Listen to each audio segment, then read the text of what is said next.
అందరికీ నమస్కారం. నేను శిరీష. సిరివెన్నెల హోమ్ వరల్డ్‌కి స్వాగతం. అందరూ ఎలా ఉన్నారు? బాగున్నారు అనుకుంటున్నాను. నేను కూడా బాగున్నాను. నిన్న కొంచెం హాస్పిటల్ పని మీద బయటికి వెళ్ళాల్సొచ్చింది. సో, అందుకని నిన్న వీడియో పోస్ట్ చేయలేదు. ఈరోజు కూడా అనుకున్నాను గానీ, ఈరోజు ఒక మంచి వీడియో మీ అందరికీ పోస్ట్ చేద్దామని అనుకుంటున్నాను. ఏకాదశి ఈరోజు తెలిసిందే కదా! ఆదివారం కలిసొచ్చింది. అలాగే నేను తులసి మొక్కను మారుస్తానని చెప్పాను కదా! ఏకాదశి గానీ, పౌర్ణమికి గానీ మనం తులసి మొక్కను మార్చుకోవాలని చెప్పాను. నేను ఈసారి ఏంటంటే లక్ష్మీ తులసి, కృష్ణ తులసి కలిపి వేద్దామని. ఈరోజు గార్డెన్లో కూడా చాలా పువ్వులు పూసాయి. పాత మొక్క బాగానే ఉంది కానీ కొంచెం ముదురుగా అయినట్టు అనిపించింది. అయినా కూడా మనం మొక్కని మారుస్తూ ఉండాలి. కనీసం ఇయర్లీ వన్స్ ఆర్ ట్వైస్ అయినా మనం మారుస్తూ ఉండాలి. లేకపోతే సంవత్సరానికి ఒకసారి మనం, ఎందుకంటే క్షీరద్వాదశి పూజ చేసుకుంటాం కాబట్టి అప్పుడు కొంచెం మొక్క మార్చుకుంటే మంచిదని చెప్పని కార్తీక మాసంలో ఖచ్చితంగా మొక్కని, తులసి మొక్క కొత్తది వేసుకుంటూ ఉంటారు అందరూను.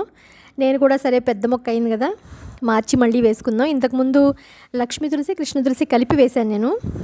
అప్పుడు లక్ష్మీ తులసి ఒక్కటే ఉంది. సో అందుకని ఈసారి రెండు కలిపి వేద్దామని చెప్పని, మా కాలనీలో చాలా తులసి మొక్కలు ఉన్నాయి.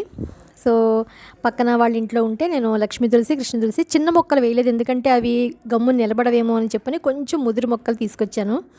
అవైతే నిలబడతాయి, కొంచెం బాగుంటాయి అని చెప్పని, గుబురుగా కూడా ఉంటుంది అని చెప్పని మొక్కలు తీసుకొచ్చాను. మొక్క మనం తీయడానికి ముందు నేను ఉదయాన్నే తలస్నానం అది చేసిన తర్వాత ఉదయాన్నే మార్చుకున్నాను.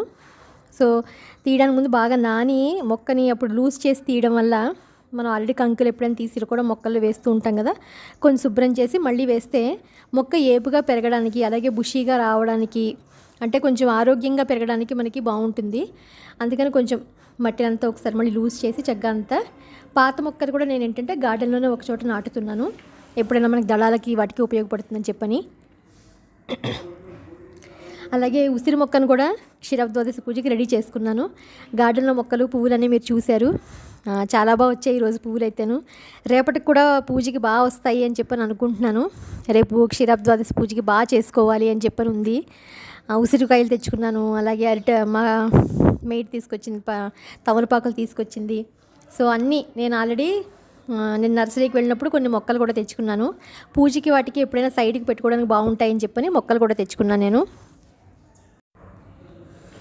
అలాగే రెండు మొక్కలు కలిపి నాటాను. చాలా హ్యాపీగా అనిపించింది. మొక్కలు కూడా చక్కగా ఆరోగ్యంగా ఉన్నాయి. కొంచెం కంకులు ఉన్నా కూడా బాగా అనిపించింది. మళ్ళీ మొక్క నాటి కొత్త మొక్క నాటడం వల్ల, ఎందుకంటే లాస్ట్ ఇయర్ నాకు తెలిసి కార్తీక మాసంలో నాటినట్టున్నాను.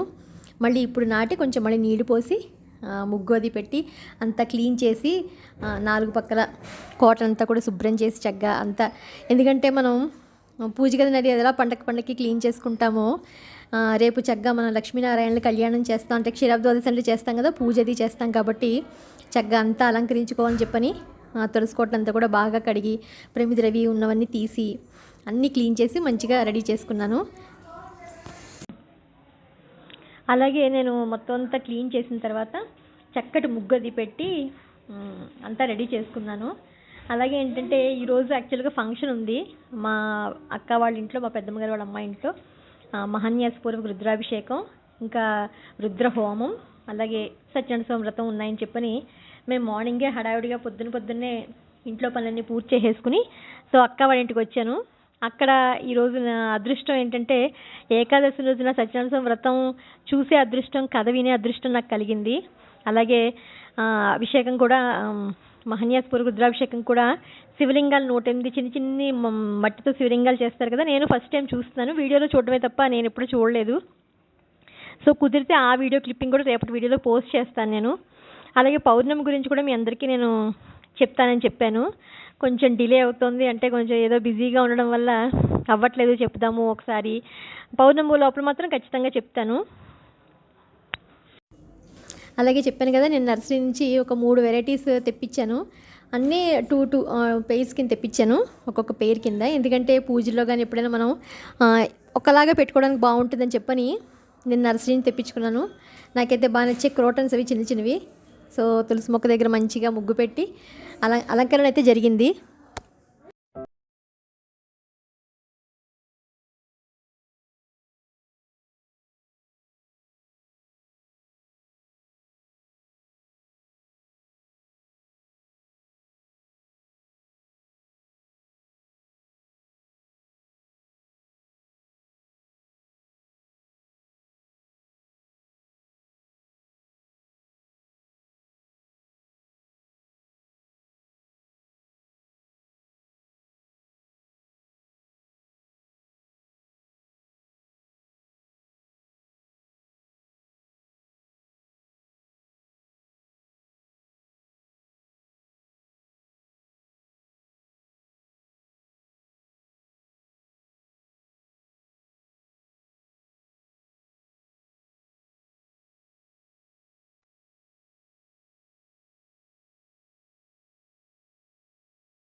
గార్డెన్లో పూలు ఇవాళ చూశారు కదా మీరు. అలాగే కనకాంబరాలు కూడా కోసం మంచిగా మాల కట్టుకున్నాను, అక్క వాళ్ళ ఇంటికి వస్తున్నాం కదా అని చెప్పని.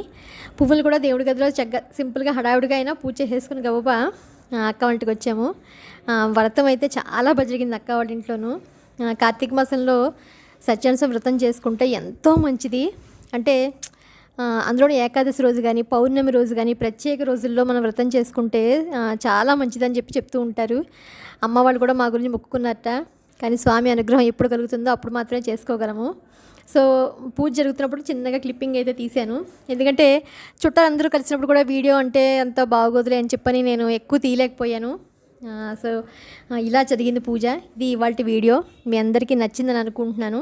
రేపు శివుడు అభిషేకం గురించి కానీ లేకపోతే శివుడు పూజ కానీ చెప్పడానికి మ్యాక్సిమం ట్రై చేస్తాను.